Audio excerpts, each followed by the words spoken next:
Today we begin transformation of the mind. Transformation of the mind is a special feature of the integral yoga, because in the traditional yoga of Patanjali, the Ashtanga yoga, and the yogas of knowledge based on those principles, the mind is sought to be suppressed. Their very beginning is yoga chitta vritti nirodha, suppression or stoppage of the mental velities, modifications. It is also loosely described as manonasha, destruction of the mind. Now, man himself is a mental being. He understands things, he grasps things, he decides things all through his mind. And that is why the mind is the most important faculty, instrument developed in the course of evolution of man. And this mind, with its valuable role, is not to be discarded, devalued, but elevated, cultivated, purified, enlarged, opened to the action of a higher consciousness. How do we do that? Because the mind, most of us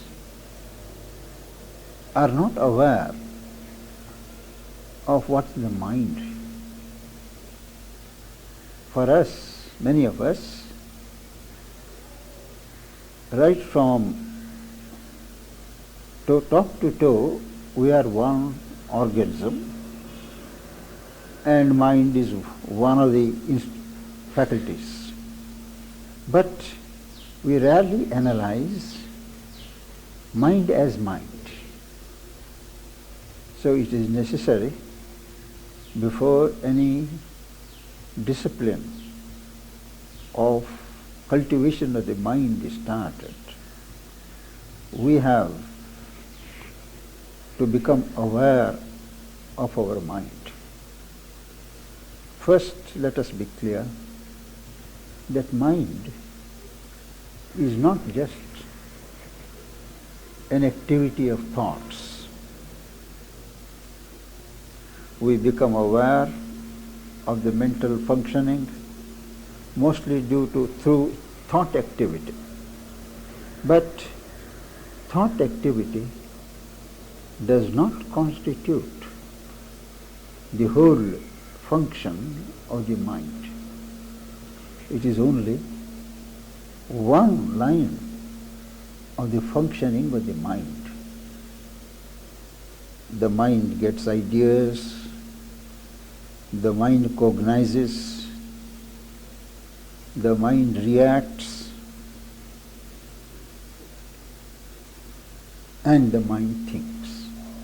So there are many functions that are discharged by the mind. And to observe the activity of the mind, one needs to devote some part of the day to the discipline. And meditation is the main means for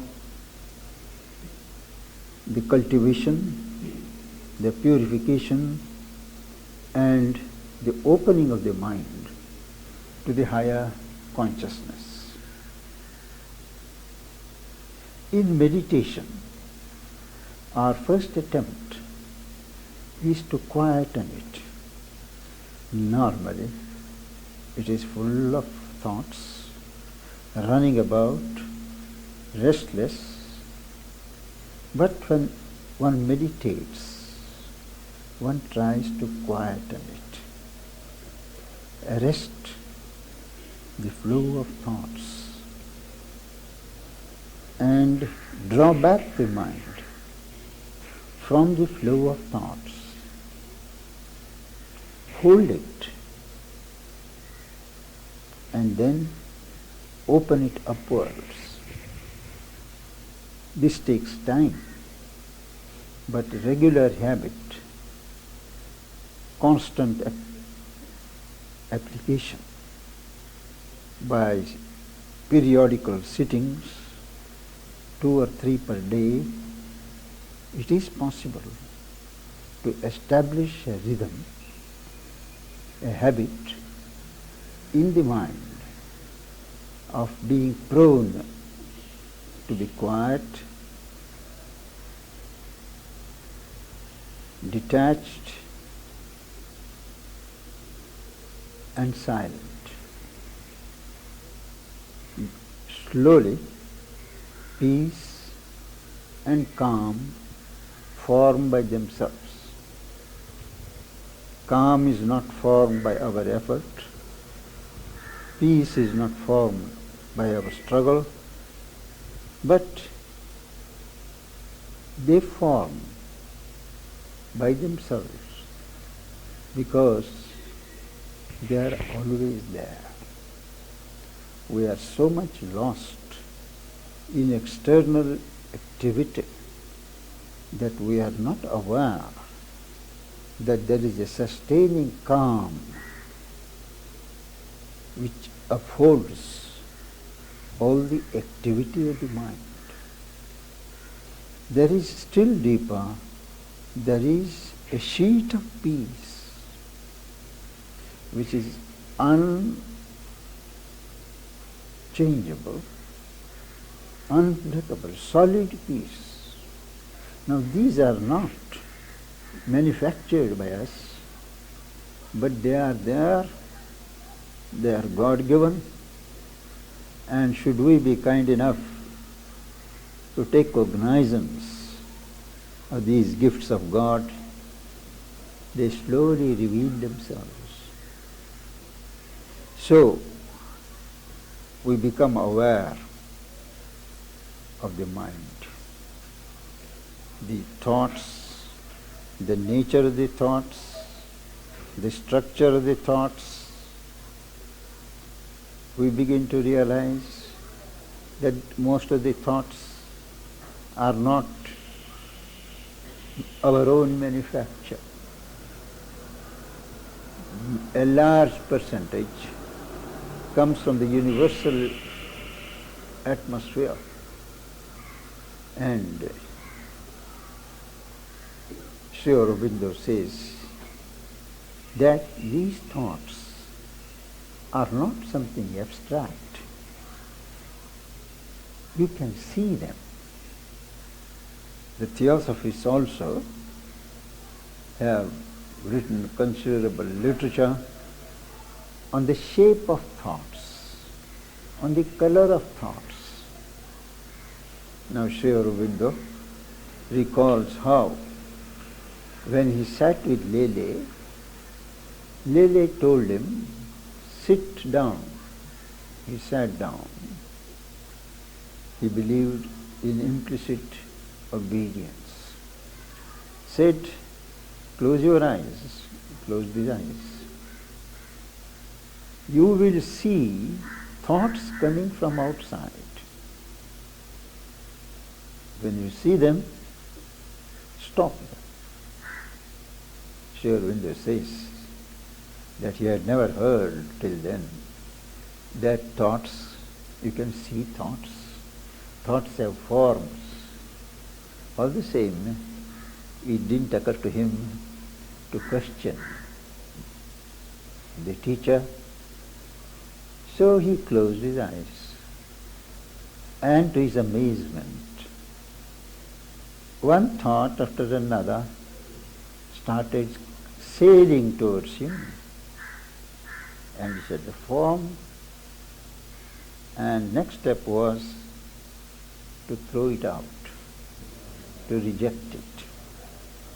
And by that process, he established a complete silent mind which never left him. He writes that it did take time, years, to establish it, stabilize that silent mind. But in principle, the silent mind is achieved in 3 days. We should not expect naturally that our mind will get silent in 3 days. But if we are in tune with him, particularly when you read that passage, something of it happens to you also. And this silent mind is something which plays the actual role meant by nature to be played by the mind. Because the mind is not a discoverer of knowledge. It does not gather knowledge. At its best, it reflects. It is a medium. When knowledge reveals itself, this mind, which is silent, which is quiet, reflects that knowledge. So mind is not an instrument of knowledge, but a reflector of knowledge. So, we become aware of the mind, and once we do that, we must take steps to enlarge this awareness that we think that the mind is shut up in our head. It is not so. The mind is larger than our physical head, larger than our body, and by practice it is possible to enlarge the awareness of the mind. And the sign that the mind is crossing its physical limits, opening to subtler workings, is usually some appearance of lights, some figures, some symbols, or just a feeling of expansion. There are many who do not have visual experience, but they are gifted. They suddenly feel that their head is not there. We identify our mind with the head so much that when you look at ourselves in certain moments of meditation, we feel there is no head. Actually, at times we feel, where is the head? What happens is the subtle mind opens up. The physical mind gives room to the action of the subtle mind, and the subtle mind has no physical boundaries. So to feel that the head is not there is a good sign. It does not mean that one is getting unbalanced. It only means that one reaches out of the physical bounds of existence. And once mind is sufficiently trained in this yoga, you aspire for an ascending movement. The aspiration flames up and you can exert your will to see that the mind or the consciousness in the mind rises up. This ascending movement has aspiration for its motive force. It is only when you aspire to reach out to the heights that there is the movement of ascent. And when there is this movement of ascent, one should not interfere. One should not begin to imagine that one is going out of the body. And this movement of ascent of the mind induces a movement of descent. At times, the descent takes place first. You feel a kind of pressure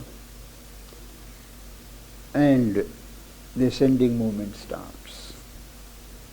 They can be simultaneous, but it is the descending movement that is more important than the ascending movement. Because when we ascend with all our limitations, with all our grossness. But what descends has a different quality, has a spiritual quality and power. It goes without saying that consistent with this movement of aspiration, there has to be a steady rejection of what contradicts aspiration. Now, for instance, aspiration has purity, selflessness, movement of surrender, movement of self-giving. If, however, by past habit, we allow selfishness, anger, things that are contrary to peace, impurities of various kinds, not necessarily physical, but psychological impurities, then it defeats its purpose. So, rejection, not suppression. In the beginning, one may have to suppress, deny expression to the negative movement. Gradually, this suppression leads to rejection. It is very difficult to reject things at the outset. If, for instance, we are prone to get angry at a provocation or no provocation, the first thing we have to do is to control it.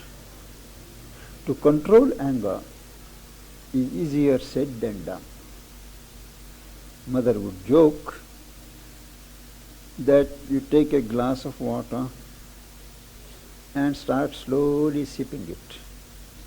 By the time you come to the half the length of the glass, height of the glass, the main force of anger will have died down.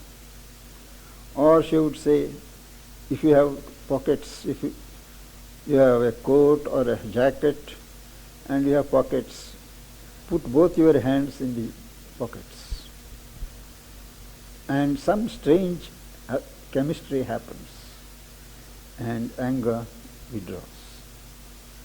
Whatever way, when there is a movement of anger, we must refuse to express it. Give room to express it. Hold yourself. Don't express. Twice, thrice, if we do that, it loses its force. And the fourth time, it will be a mild impulse. Then, when it has come under that much control, it is possible to exercise your will and reject it. So for lesser mortals like us, suppression, denial of expression is the first step, followed by rejection.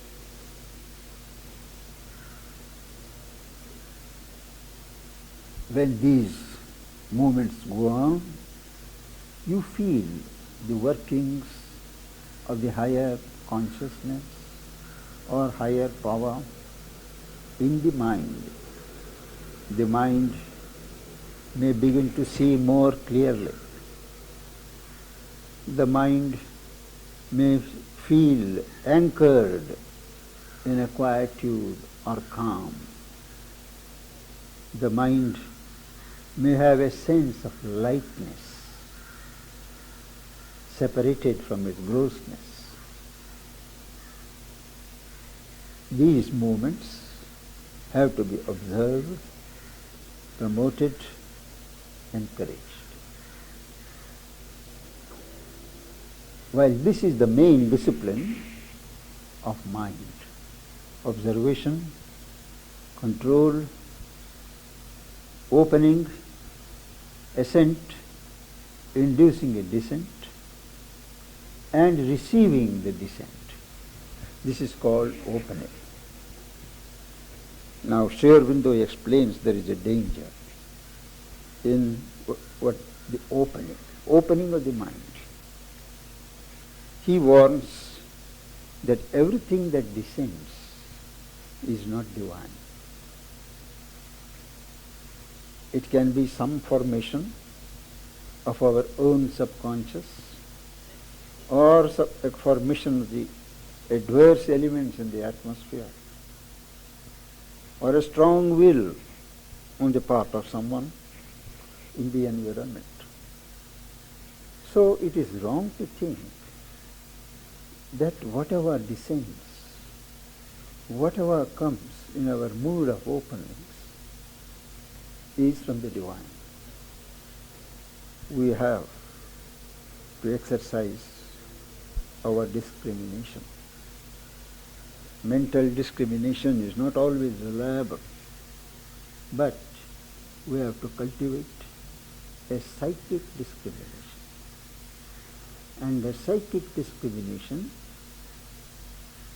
is easier if we learn to remove, shed our personal element in judging things, in following things, in understanding things. If there is a reference to myself, my interests, what I think to be right and good for myself, that vitiates the action of discrimination. So a psychic discrimination always rejects what is not divine. So this is what the ancients meant. Shurasya dhara. It is a razor's edge. You never know when, where you will trip. Particularly vital formations from the vital have a way of imposing themselves convincingly with their grandeur, with their magnificence, with their luminousness, and you feel that this is something divine. Sri Aurobindo warns that the vital power of attraction, the vital power of flashing light is greater than the divines. So when anything dazzles you overmuch, pulls you, overwhelms you and pulls you, a personality of a person, you may be pretty sure that there is some vital mixture. A spiritual personality will not impose itself. It is a silent oozing. If it is a communication of vibrations, they will be pleasant. You will feel strengthened. It will not feed your ego, feed your impulse of ambition, and you will feel purified. To support this discipline of the mind, which has to be regular, reading is helpful, provided you don't allow reading, study, to play a preponderant part in your daily programs. Because when you read too much, there is a subconscious tendency to treat the knowledge delivered by the books as a spiritual experience. You think you have realized it, while it is only a mental knowledge. Not even a knowledge, it is an information. So, reading should not be overdone. But reading helps in this sense that normally our mental energies are spread in 100 directions. When you take something to read, even a newspaper, even a light journal, those faculties are brought together. And your mind gets into a habit of getting centered on something. Once the habit is formed, it is easy to switch it to something deeper, to something higher. I have found that when there is some kind of depression, either in the atmosphere or around myself, or when I am tired, light reading helps, because for the time your attention is drawn away from the physical compulsions and you live slightly detached from the physical world. Now, if you read spiritual literature, spiritual in the sense reading or utterances, writing or utterances of those who have realized the truth, or those who are high up on the path, there is a power behind the word. And in reading this writing or utterance, you are unconsciously attuned, linked with the spiritual force behind the word, the force of experience. And that works. Long after you lay down the book, it leaves an impression. That is why in the Indian tradition, Swadhyaya, that is, pointed study of spiritual literature is recommended. For those who cannot read, it is a different matter. There are other ways. Today, most of the people know to read and write, and one must set apart some part of the time to spend in company with the masters. Sri Aurobindo makes a humorous statement that in these days the great ones do not come to our doors, but we can share their company through their writings, through their utterances. Apart from books like Upanishads, the Gita, there are very elevating spiritual books like the Gospel of Sri Ramakrishna, for instance, like Mother's Conversations, Sri Aurobindo's Yoga and its Objects. I am speaking only of the simplest writing. They immediately elevate you. And if you read them in the morning, before you start your work for the day, it changes the texture of your life and equips you to deal with the situations that arise from a position of vantage. You practically eat certain spiritual food when you read them with attention. I think we should stop there and continue next time.